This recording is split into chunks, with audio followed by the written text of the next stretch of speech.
Good evening, and thank you for joining us at another Northshire Presents virtual event. For those of you who don't know me, I'm Rachel Person, Events Manager for Northshire Bookstore in Saratoga Springs, New York, here with my friend and colleague, Davith Wood, Event Manager for Northshire Bookstore in Manchester Center, Vermont. A couple of quick notes before we get started. Davith will be introducing our guests in just a moment. First of all, a note of thanks to all of you, both for being here tonight and for your incredible loyalty and support to independent bookselling. We could not do events like this and everything else that we do without your support, and we are deeply grateful for it. And then second of all, a logistical note.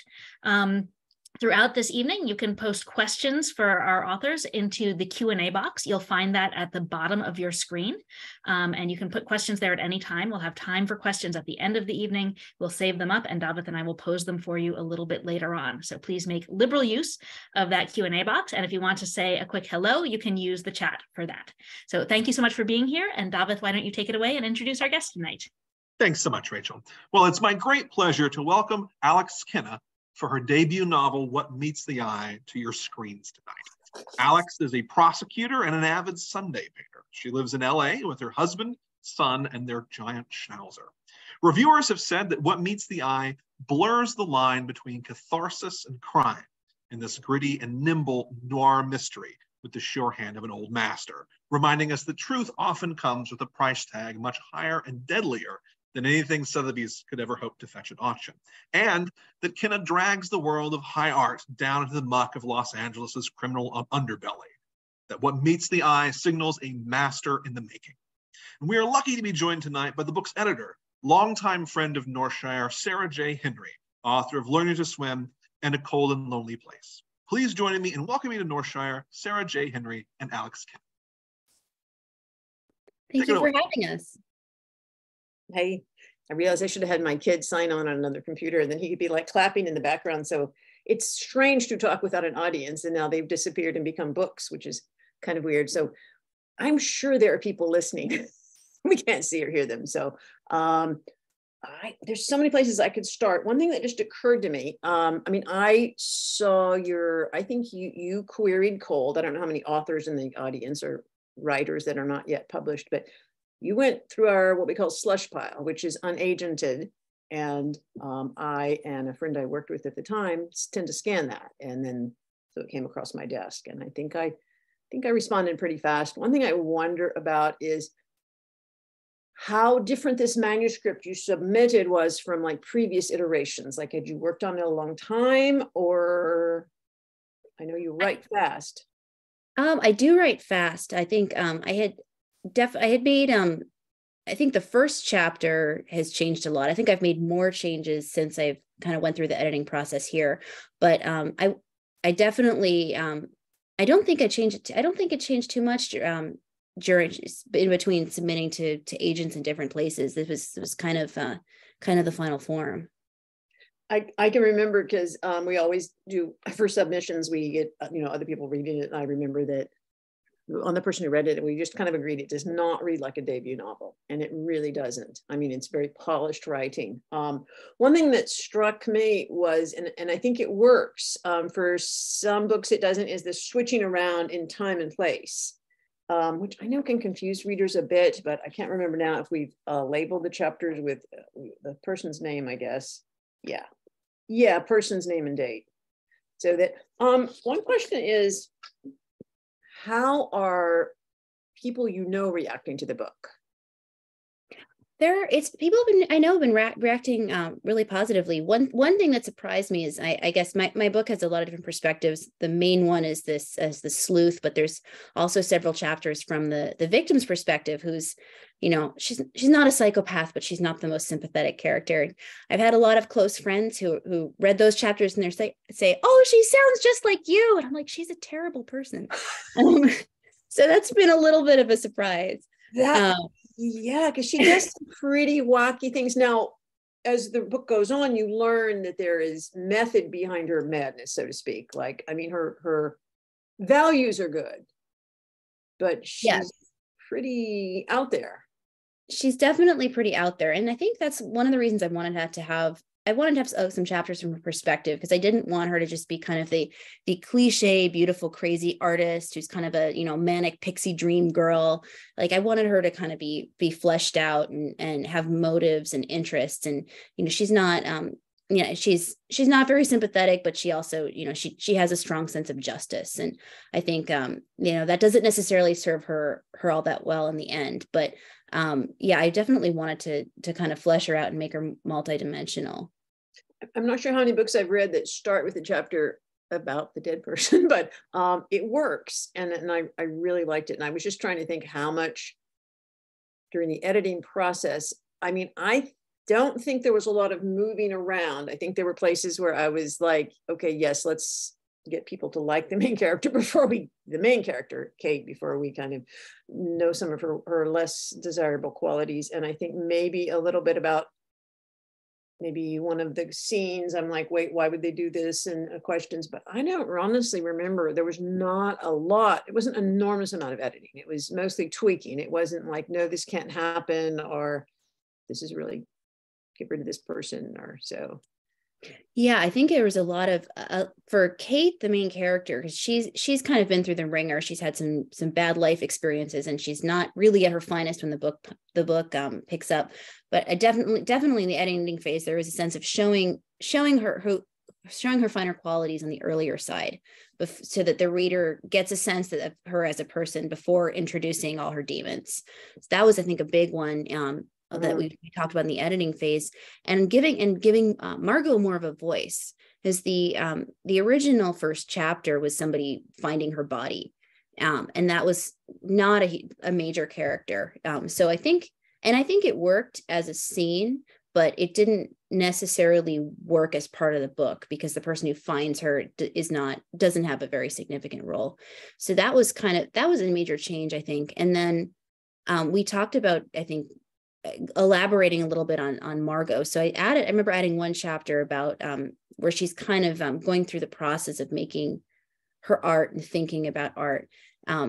Is because one thing I wanted to do with her is kind of play up on this kind of contemporary art idea of blurring the lines of art and life, where in her case, she kind of blurs the lines of art and real life, and also kind of adds a criminal element, so I wanted to kind of add a little bit more to get a sense of how she got there, and also maybe look at a couple artists who were actually practicing who might have inspired her, because that was also, I think, important to me to think about who she would have looked at and try to make her artistic side of her realistic. Like I said, I think it was phenomenally realistic. And thinking back on what you just said about your friend saying that Margot sounded like you, I believe I have commented, I've seldom seen chapter. They were so vivid.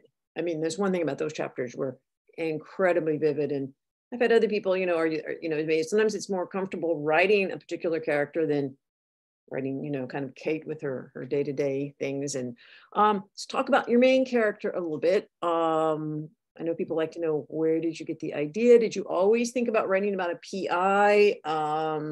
Did you start with that, or what was your starting point? She started out as a male police officer. So she with no kids. Okay. So yeah, and then Luke, started out as a female police officer who he had a crush on. Okay. That I should say that was a pretty significant change, and that changed pretty quickly. And I think that changed, I think, just because I started feeling a little bit intimidated about writing a straight up procedural, because I think writing a procedural works if you either have no law enforcement background, because people don't really care that much about the details. They just care about a good story, or if you can really get into the weeds. And I think there's a lot of people who write really good procedurals who are ex-cops, ex-crime writers. And I felt like I was like both too close and not close enough, because I work in criminal law, but I'm not a law enforcement officer. So I could feel myself getting distracted by things that probably didn't matter about procedurally how things would get done. And so I thought, maybe it would just make sense to have somebody who was kind of cop adjacent. And then, and she kind of grew from there. I mean, I kind of came into this, genre of where women were the main character they were female PIs. It was, P.I. Warshawski and, Sue Grafton's books. I mean, I forget the main characters now, but that's kind of where we started. There were some others about the same time that popped up, probably in those 80s and 90s, but I don't remember seeing a good PI character female PI come along for a while. So I'm really kind of happy to see this. So Kinsey Milhone, that's the name of Sue Grafton, rest in peace.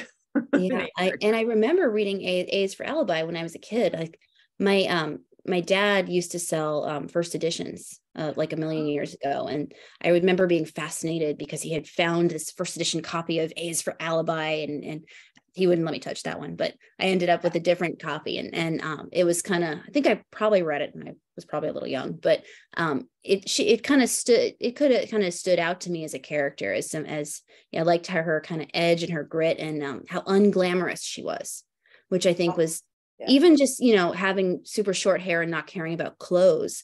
I think, I mean, now that's, par for the course, but I think when she was first introduced, I think that was probably really refreshing. Yeah, no, that was, sorry, I just heard the piano in the background and I'm thinking, as my child decided to serenade us, we may have to, I may be hollering at him in a minute. I've circled the word art here, and I'm like, obviously, I mean, I love the thread of the art throughout this book, and it's obvious, what you're talking about. And I'm thinking about when I read Dick Francis books, which were in a sense very similar to each other, and that the main character was sort of the same person in different guises, but you always learned something. It was either about, there were horses involved, but sometimes it was the art world, or it was museums, or it was different things.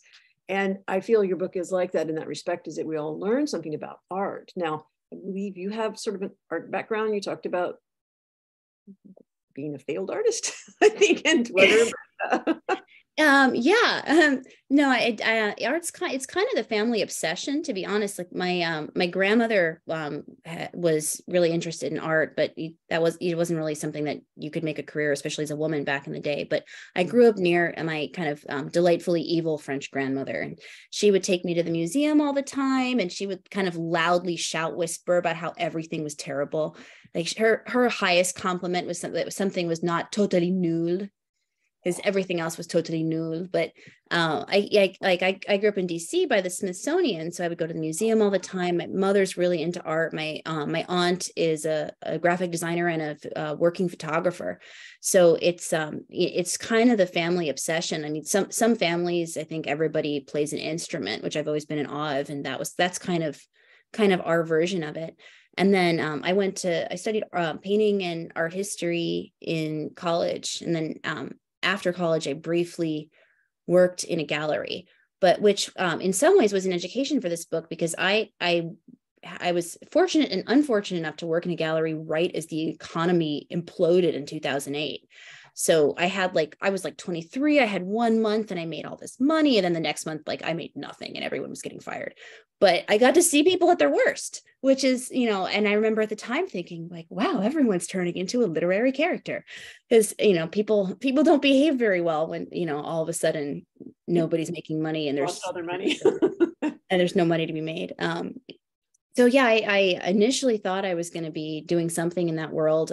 I did I freelance art reviews for a long time, but at some point I was getting paid $2 a blog post. It's just, it kind of is what it is. But I definitely started out in that world and never totally left it. I love it, but I have to tell you, I now want a series about the evil French grandmother. She's very literary. Yes. I can see a series of, and again, I grew up reading some of those, Mrs. Polyfax and Mrs. Eris and all those, kind of older eccentric female characters. And oh boy, I'd read that one. And it sounds like you almost couldn't make her too much over the top. So I can't help but see some of my author friends, at least one of our other authors, Meredith is here. So, and that's when I'll talk about a little bit about, I realized that I, as an editor, seem to acquire books with kind of quirky and not particularly polished and wonderful female characters. And Meredith, we have to mention her book, wonderful book, Other People's Secrets, which also has a very, not, what shall we say? She's not a debutante, let's put it that way. No, and a Lefty nomination. I feel like we have to mention that. Oh, right. Okay. Yes, exactly. Yes, a Lefty nomination for best first novel. So like, Northshire, if you're not carrying her book, please carry it. It is truly wonderful. It's a truly very different kind of story. And obviously that's what I love. And fortunately, it's seeming that these books I love, readers are loving too. So I know it's just, it's like, in a sense, the absolute best job in the world. So I get to read books and help people publish books. And what I love that I have not seen before, and maybe other publishers have, is we have what seems to be a pretty growing tight-knit group of authors that are supporting each other, and whenever they can, like showing up for each other's events and hanging out. And you can't have too much support in this world of publishing, because it can be tough. And you've had some mishaps with your book sometimes being shipped without covers, which has been very distressing, and nobody's fault, like certainly not our publisher's fault. It was somewhere, it was a warehouse kind of thing. But I mean, I'm assuming if a place like Northshire Books got a box of books without covers, they would kind of figure it out, especially because it does. I am going to show your book again. I think it's a gorgeous cover.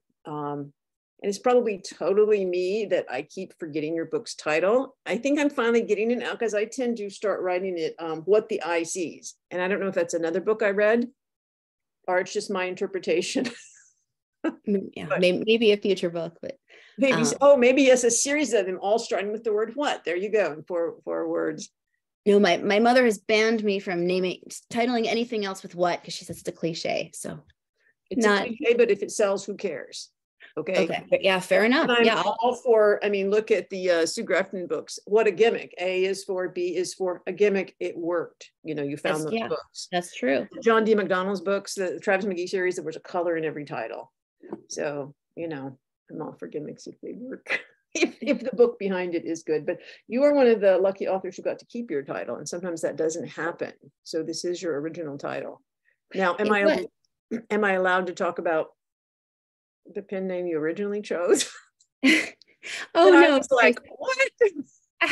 I was banned from using the original pen name because I was just going to go with my dog, who's Zelda. So I thought, I guess Zelda's not a very romantic name, and I guess she's got a literary reference, but not necessarily a happy one. And I think you had it coupled with something that didn't roll off the tongue, and I don't know that I objected, but I was like, really? That's what she chose? And so was it you that figured out not to do it, or did someone else? I think you politely suggested that I should pick anything else. Okay, yes, I try to be polite sometimes. We also have to have a name you can answer to. Mm-hmm. Because if you end up going around to conferences, people are going to be hollering out Zelda, and do you really want to, isn't there a video game character named Zelda is what I think of. Yeah, and I guess we scream Zelda all the time when the dog tries to hop on the table and steal something, so that could also get very confusing. Yeah, so I'm kind of glad you went with. Now, do you ever have, I have a friend whose pen name is Alex, like you're spelling it, and she is quite successful, but she sometimes gets nasty letters from readers who are very angry to discover she's female. No, I haven't gotten any of that. Luckily, I did once when I did freelance like movie reviews and art reviews, get some nasty comments about what a sexist man I was. My name is androgynous. I'm like, oh, okay, I'm a 25-year-old woman, but that's cool. But no, I haven't had that. I think there's a picture of me that's female. So this friend had she's not obviously female, but I think people just buy from the cover and they read her. She has thrillers and they're reading the book, and then at the end probably saw the author picture and got very irate that they let ladies write books now. People are funny. So have you gotten any mean letters or mean tweets or anything? I've gotten a mean review or two. I've gotten a couple of weirdos.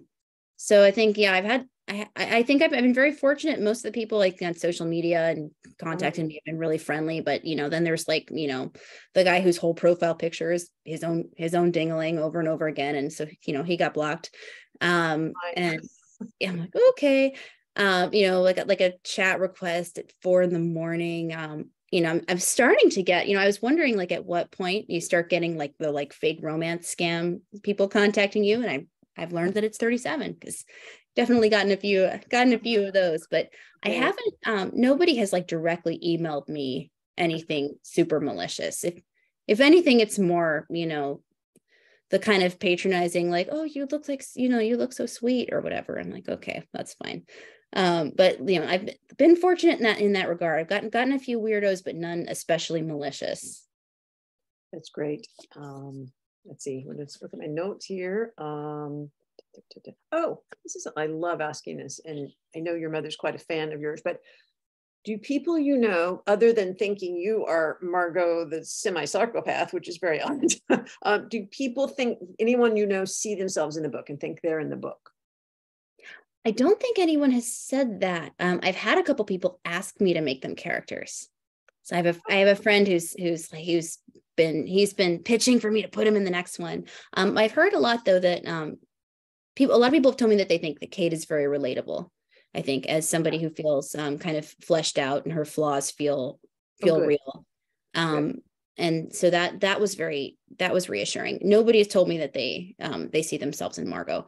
But I think so they see you, which is, well, I have a pretty dark sense of humor, so I think that's probably what it is. There are definitely a lot of gallows humor, which I think I tried.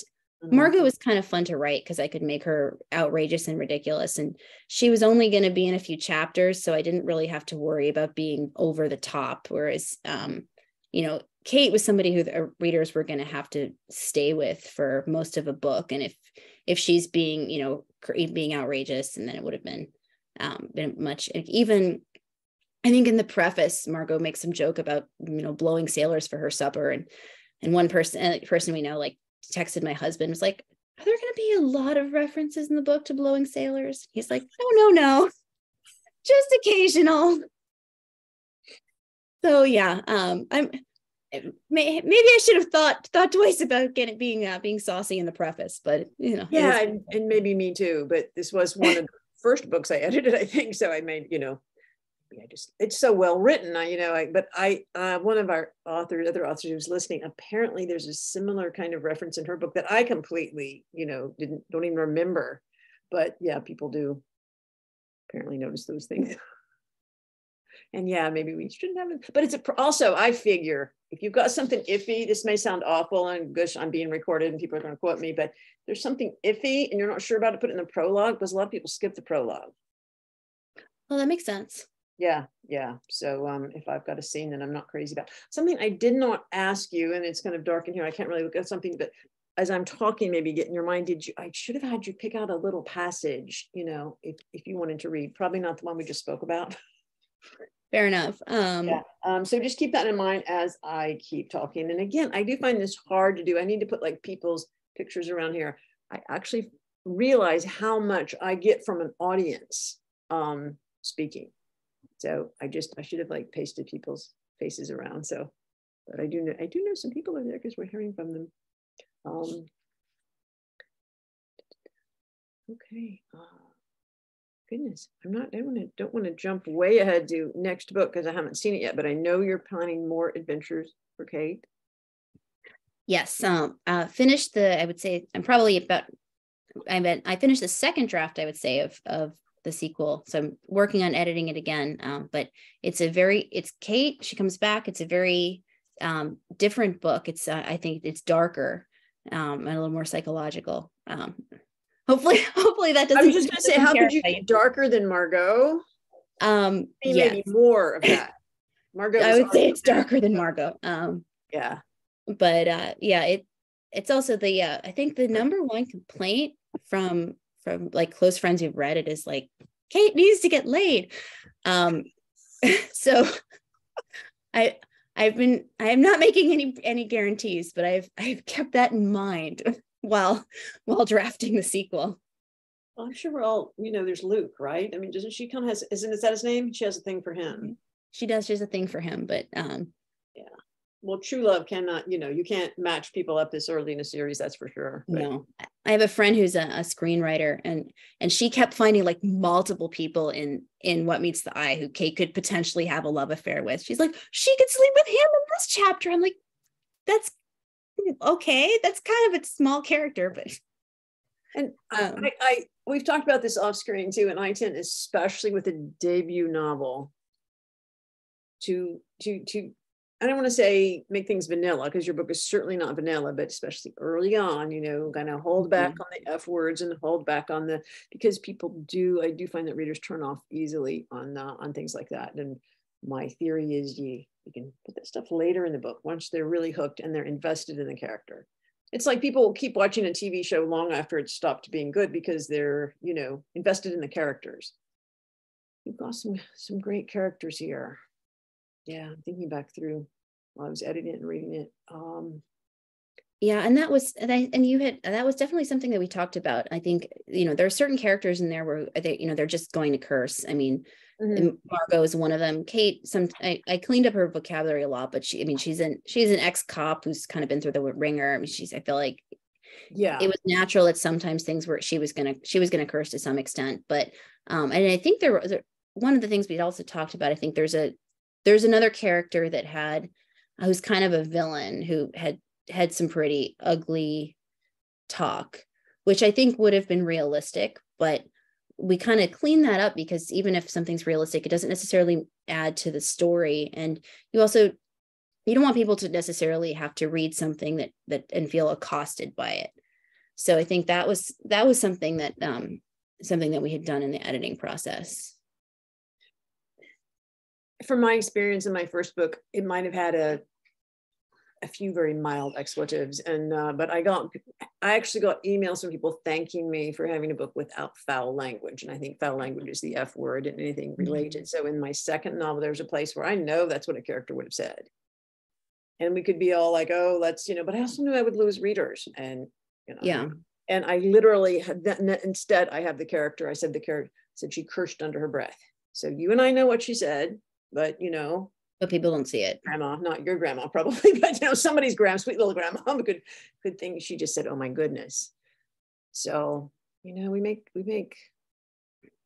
I'm gonna say we make some compromises, but in a way, especially for a debut novel, you don't want people. You want to retain readers. So yeah, and I think that if things are kind of peppered in with moderation and there's a reason for it, I think that you can get away with more. And then obviously some books are like totally hard boiled, and that's kind of part of the ride. And it's, you kind of go in knowing it. It's almost like either you like spicy food or you don't like spicy food. And so, and I think other books, it's less important to the story, or it's less important to the character. And what have you done in terms of, have you done a lot of appearances? Have you been to events? I know you work full time and have a child, so that's kind of like, you can't exactly go on this circuit or do a big book tour. Yeah, I mean, I've done a few in person. I've done a few online. And I try to do interviews also, just for podcasts and blogs and radio and that kind of thing. But it's definitely easier to do it online, just because I've got a toddler and I work full time. So, we took my toddler to an in-person event, and, it involved my husband chasing him around the store, while he's in a big book phase. So, I think he thought that he was like in heaven, and he's, running around. It's not necessarily what the bookstore was looking for, but yeah, no, it's been fun. Has anything surprised you about the whole process, other than the, strange people showing up on your Zoom events that you had to have it shut down, which we won't go into, but anything surprised you about the publishing process, the publicity? I don't know if it's necessarily that anyone thinks it has surprised me. Just it's been a totally different experience for me. I'm a total introvert. Like I basically just had a Facebook account so that I could see if someone got married or had a baby or got divorced. That was like, it. And now all of a sudden, I don't talk about myself that much. Like my husband and we didn't have a wedding because neither one of us likes to be the center of attention. We just there was a judge who he knew who married us at his lunch hour. I told my boss, I was like, "Hey, I'm going to take Friday off. Got to go get married. My health insurance is running out." So like, it's very much against my natural personality to, and especially, you see on social media, there's always like, pictures of like super cute, women holding their books, and I'm so happy, and heart emojis. And like, which like, I'm all for it, not throwing shade, I'm happy, it's just not my natural disposition. So that's been a little bit of an adjustment. I think writing is definitely, I feel like, is easier than the promotional side of things, for sure. Yeah, I think so too. As you're talking about it, I think about, we have an author who is in the audience who sometimes just can't resist on her promotional things to be a little naughty or a little bit out there. I'm like, I feel like her mom or grandma at some point, but I am extraordinarily lucky, because the writers that, I don't know all of my writers, because some early on, some people just, you publish the book and they're gone, but I've gotten pretty, I like helping authors, and I like being invested in, well, doing events with them if I can, and helping with promotion and stuff. So I love it. I love the process. I've got great authors, and I'm a bit biased. Can you think of a bit that you might want to read?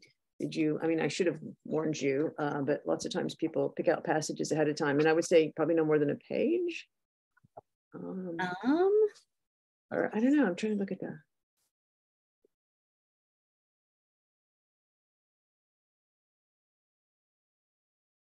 Well, even just, I'm just going to read the first paragraph of I'll read the first paragraph while you're thinking of something. This first paragraph of the actual, no, not the prologue with the dead lady, but present day Kate, 7 letters down, a heavenly body, Jupiter, that's an easy one. It even has a double meaning, a planet and a Roman god.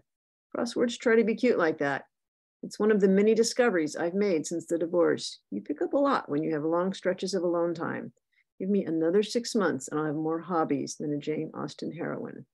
See, I'm loving this because I haven't read this for a long time, but I realized how much you packed into one paragraph. We know this woman quite a bit, just from this one paragraph. I like it.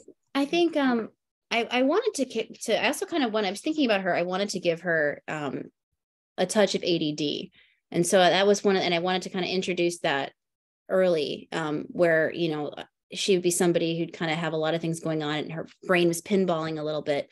So, I think she's got like a ukulele in her office, and she's got her disorganized notebooks and doodles all over the place. So I wanted to kind of introduce that at this. And also she was also somebody who I was trying to make right as a highly intelligent and competent, despite the fact that she's not 100% neurotypical. So that was something that I wanted to make sure that I conveyed both of those ideas in the first chapter, to get that that she's kind of has those two sides to her at the same time. I realized too, I like the father, coming in, because, and then she's kind of like, the father of Margot wants to, he thinks it wasn't suicide.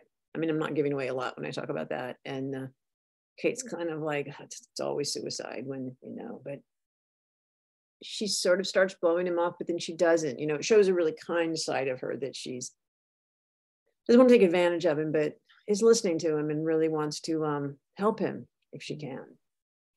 Yeah. And then she's also, I think she had, I got into it a little bit in this book. It's something I'll probably explore a little bit more in the next book, but she had this, close relationship with her dad. And I think she has kind of a soft spot, I think, for just men in that age bracket. Her dad died at some point, which, she had ended up developing a pill problem. And that was something that, that definitely exacerbated it.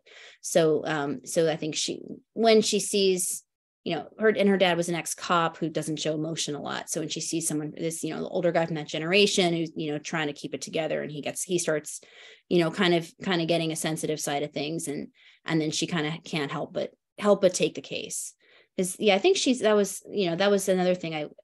She's definitely has a tough side, and she can be, a little bit acidic, but she also has kind of she has a good heart at the end of the day. She's not a perfect mother by any stretch, but she's, has a close relationship with her daughter. And so I wanted to get across that even though she's a little bit of a train wreck, that she's also a warm person, and to kind of communicate that early. I think just for what you were saying earlier about, the early chapters is kind of your opportunity to introduce a character and to get that person across. I always think of it as, opening a movie. And you want to know the person. You don't necessarily need to know where they went to school or their background, which, trust me, some writers, when they start out, fill those first chapters with everything they think you need to know that you don't need to know yet. But I tend to think cinematically. And can we tell about your mother, what your mother's doing with your books? Oh yeah, my mother, she thinks it would make a good miniseries, and I can't disagree with her. So she was going to send a couple copies to various movie stars and agents and hope for the best. So I'm not getting my hopes up, but you never know. Stranger things have happened, but. So I always tell people, carry books with you. When you go to events, carry books with you, because they might not have them, they might run out, but you never know when the right person comes along, you want to just hand a book to, that you never know who they hand it to and what happens. And I think about Ron McLarty, who's could not get his first book published, which was, I think, The Memory of Running. And because he worked for Recorded Books, they recorded it. They let him record it. I think he traded some free sessions for recording it. And I listened to it on tape and couldn't stop. I loved it. And Stephen King was in the hospital and happened to be listening to Recorded Books and listened to that one and wrote, I think, an Entertainment Weekly column about it. And then, of course, then he got a big publishing deal.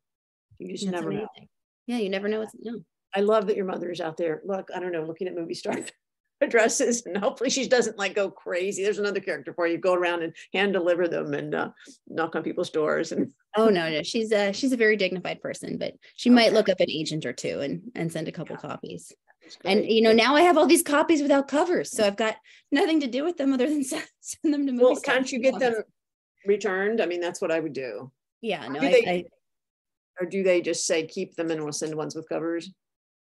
I mean, honestly, they're in a box. I have to go exchange them, but yeah, I should.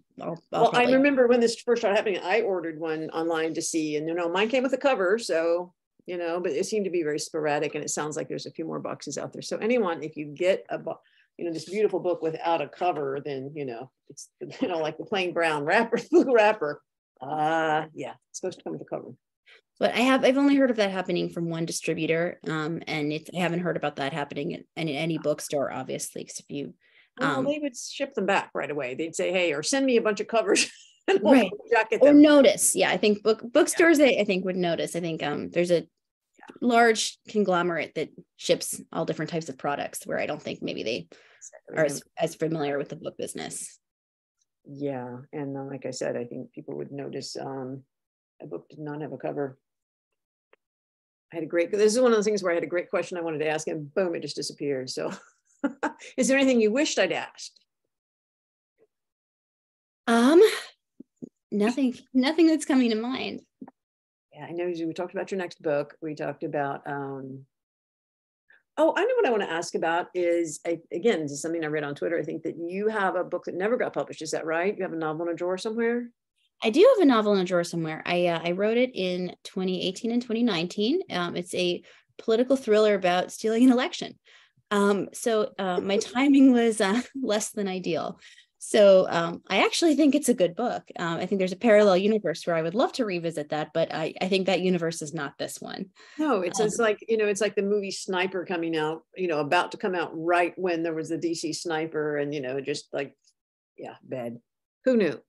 Yeah, no. And I think that's, I think it's also just to, as I know there's a lot of writers out there who haven't published, just to reiterate that so much is about timing and luck, and hearing no might have nothing to do with the quality of the book. It might just have to do with tastes. The stars aren't aligned this time. But although that was definitely, for me, that was something where I said, okay, well, I'm gonna write something completely different, and which is probably another reason that I stepped away from a procedural, because the first one was a procedural, and just write something completely different. And if the first one isn't the one that's gonna push you over, then maybe try something in a different direction, and see if that's the one that's gonna hit at the right time. And I know you went with the publisher that does not require agents, and there's a few of them out there. But again, that's the kind of thing that if no one happens to be monitoring that, that particular, inbox, I honestly would tell people to try again, 5 5 months later, because it could be just on a day where 20 came in and nobody picked them up. You know, it happens. I mean, we don't have anybody full-time monitoring those kind of inboxes, so it happens. Yeah, there's so much luck involved. I mean, it's a you know, I've seen advice before. I mean, please correct me if you disagree, because obviously you know way more about the industry than I do, but I've seen advice about like finding your, you know, 3 ideal agents who are just perfect for you, like a wedding, and you query just them. But like, to me, it's such a numbers game. You know, if you think that it might just be that this is not the right book for right now, but it might also just be, you know, the 7 or 8 people that you reached out to are not the best fit. And, you know, but if you spam the literary world, which I did pretty shamelessly, like, well, you know, all right, another query goes out. You know, you never know what's going to happen. And it only takes one person to look at something and think it's interesting. Well, it does. And one book I acquired, Scott Blackburn's It Dies With You. And honestly, what appealed to me, and I joke about him, you may have heard him on screen, because I think you listened to an interview with him, and he's very Southern, is that I had an uncle in Kentucky who owned an enormous junkyard, an enormous wrecking yard. So I have these fond memories of junkyard, and this book was set in a junkyard, and it needed some work in the early chapters. And we've talked about that with Scott, so I'm not, you know, giving anything away but I just kept coming back to it because I love the junkyard. And so I tease him all the time about, you had to find a Southern, you know, I'm from Tennessee, a Southern writer editor who loves junkyards. I mean, what are the odds? So yeah, but your query popped out. It was just just strong writing that I you know, there was never any moment. Now, what I will say is there are books sometimes I love that I can't get approved. Right. And it's not necessarily that someone else doesn't like them, although that sometimes is the case. I tend to like sometimes complex books that other people don't like, but it's just, oh, this one, we can't sell this to our markets, or this won't sell right now. So yeah. But I can see that. And I think also, like, I mean, I wanted to write an art related mystery because I thought, you know, marketing wise, I thought I would stand out a little bit more if I could tie it to my background. I mean, there's the question of like, why are you the person to write this book? Yes. And yes, so, exactly. you know, I think being able to show, well, you know, I do know what I'm talking about in this arena, I think was probably helpful. And I know some people they'll list every tiny little, you know, possible publishing credit they have, but to be honest, all I need to know is if you have a book out, what's his name, when did it come out, or you're a debut author. And then sometimes debut authors are easier because if they don't have a bad track record, they don't have a track record. So if you've been published and your last book didn't do really well, sometimes it's hard to get the book through. It's like, it's a number sometimes. I see our hosts have rejoined us, and I'm hoping we have lots of questions because I see at least 3 of my people. We do have some questions. And first one here is from Meredith. She says, hello, Sarah and Alex. I'd love to hear if either of you have favorite detectives in fiction and what you love about them. Oh, okay. I'm going to jump in because this is so easy for me because I'm old and I was inspired. I had older parents and my writing was informed by John D. MacDonald and Travis McGee, which he was an astounding writer. It was when I learned that you could read a book with words you didn't know, but you could figure it out from the context. And just so colorful a writer. I mean, probably pretty sexist by today's. And Mary Stewart's romantic suspense novels, 9 Coaches Waiting. I have a good friend who we both learned that whenever I steer into a turn, I accelerate into a turn, I remember the Mary Stewart book that we both learned that in. So those 2, and they're old, but I mean, these days, boy, Tana French comes to mind. There's a writer called Carol O'Connell that I just don't see anymore, but I love. She had a police series that was really good. Probably my favorite book ever. Although, you know, it's colored by, I was like 13 or 14 at the time, Brat Farrar by Josephine Tay. And Josephine, there's a lot of Josephine Tays. I tended to like a lot of British kind of series because they were very character driven, but there are now a lot of American authors who are. Kelly Garrett is one of my favorites now, and Jennifer Hillier. I have to be careful mentioning friends because I might leave some out, but I gave you plenty of time to think, Alex.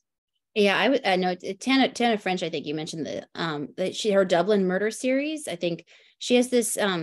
She'll have like one person who she follows, and then there's always like a subsidiary detective, and then the next book is like based on the secondary detective. But they're all like complete train wrecks, which is why it's kind of, and they're all complete train wrecks in like a totally different way. You know, there's this one's like super sensitive, but he has this tragic childhood. And then, you know, this one is like mean and mouthy and alienates everyone. And, you know, and this one never got over his childhood love, but she's dead. And, but they're really fun because they're super complex, and their particular way of being a train wreck is beautiful, always beautifully interwoven into the mystery. And it's fun because it's fun as a series because, you know, you can recognize her and you can recognize how she writes, but it's also fun because her detective is always totally different from the last one. Although I saw her first book, I think I'm still frustrated because I don't think we ever learned what happened to the guy in the woods. The boy I know, it was killing me. You too. Right. I couldn't put it down, but yeah, I definitely felt like never found out that it wasn't in the next book. So we'll maybe run she into thought it it was sometime. darker if we never knew. Ask her. We just assumed the worst. That's true. Did we answer that question? We could keep going on that one forever, probably. You definitely got it. Thank you. Next question is from Teresa, wanting to know, hearkening back to your conversation earlier about swearing, and also your name, Alex, do you think male writers worry about swearing in their novels?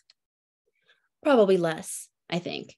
I think really hard-boiled books, I think it tends to be a little bit more of a boys' club. So I think probably less, but I'm sure everybody, you know, if you're not setting out to be, you know, like super gritty, you know, and super violent, then I think if you're looking for an audience that's like cozy adjacent, then I think it's gonna be on your mind because, you know, lots of people, you know, and it's interesting to me is like lots of people, they love books that are really dark but clean. And, you know, it's like you can murder a half dozen people, but like talk about it nicely. And so that's, you know, that's always cracks me up a little bit.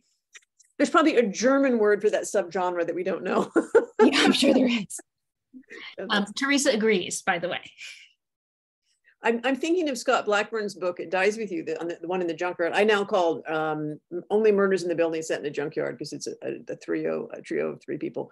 But I hear people describing his book as gritty and I'm like thinking it's kind of a really sweet story about a guy and his dad and these people working in the junkyard. But I realized the first chapter in particular, it's language that I left in there. Again, it was one of the first books I edited, and maybe because he was a guy, but people think that book is gritty. And I'm like, yeah, that didn't strike me as gritty. It's entertaining. Everybody should go buy it. But right. I wouldn't describe it. Sweet. I mean, I guess he's also a boxer. So, you know, if you talk like a British lady, you wouldn't really believe it, but maybe that's one where some characters have to curse and other characters don't. I think the first opening scene is in a bar fight. So, you know, and a boxer. And so, yeah, that's a good question though. I like it. There's another question here from Meredith. She says, also, Alex, you mentioned this book changed a lot in the drafting process. Do you outline? And what's your writing process like? I'm constitutionally incapable of outlining. I wish I had an outlining brain, but I don't. So I guess I kind of think about things a lot in my head, you know, especially like, you know, when I had my kid when he was younger, you go for these walks, and like at one point I remember like bouncing around. I'm like, who should mommy kill? You know, where you're just like, you know, trying to get ideas. And then once I sort of have you know, a sense of where the book is going, then it's just kind of word vomit. And I usually kind of edit once I get blocked to try to think where I'm going to go next. So I'll kind of word vomit a few chapters, and then I'm like, oh, well, and then I'll start, you know, editing that, and hopefully that in that editing process, I'll think of what's going to happen next. I'm really surprised to hear you say word vomit, because of course, you may have polished it like heck before I saw it, but it was very well written. Like I said, it just did not shout. I read your manuscript, and it's like, this person knows what they're doing. They're a writer. Yeah, I mean, it's definitely, I'm a really I'm a very fast fiction writer, and I'm a more meticulous editor. I mean, I think like I could, knock out 10,000 words in a day, but then, I will mix up every homophone and spell like a 7-year-old, and then have to go back and make it look like it wasn't written by a crazy person. And that takes longer. I've got a question here that was DM'd to me anonymously, and that's, is your book based on any real art world shenanigans? No, not at all. I think it was a little bit inspired. Just I wanted to write about art forgery in part because like everybody, I binge watched a lot of TV during the pandemic. And by the time we like exhausted all of the normal stuff, we were like, pirate watching these like nerdy British shows about forgery on like YouTube and getting completely addicted. There was one called Faker Fortune, where it's like, is that a Matisse in the attic? And I made my poor husband sit through like 7 seasons of it, and I'm like, it's the wrong color. But so I was interested in the topic, and then just I think also from having grown up going to the museum all the time, I think some of the more well-known artists, I started becoming really familiar with what their work should look like, and after a while, just sometimes if I saw something that didn't look right, it would kind of stick out to me. So I was interested in writing about that topic, but it's not based on like anything that actually happened. Fantastic. Thank you. And I'm going to have to look for Faker Fortune because that sounds amazing. Very interesting. This question came in from Steve, and unfortunately we are just about out of time. So this is going to be our last question. He asks, can you give those of us who aren't familiar with your work a short spoiler-free capsule of what this book is about? Yeah. Down and Out PI investigates the suspected suicide of a famous painter, and ends up going down a wormhole of blackmail, art forgery, and organized crime. Oh, you're good. Yeah, that's a great elevator pitch. It's perfect. Yeah. Fabulous. Well, Alex, Sara, thank you both so much. The book is What Meets the Eye. You can order it at northshire.com. We're going to throw another link up in the chat there. You can purchase it in store or online. And Alex, Sara, again, thank you both so much. Have a wonderful evening, everybody. And thank you so much for everyone for having us. coming. Seriously. I'll take care. We'll see you at another Northshire virtual event sometime soon. Take care, everybody. Thank you. You too.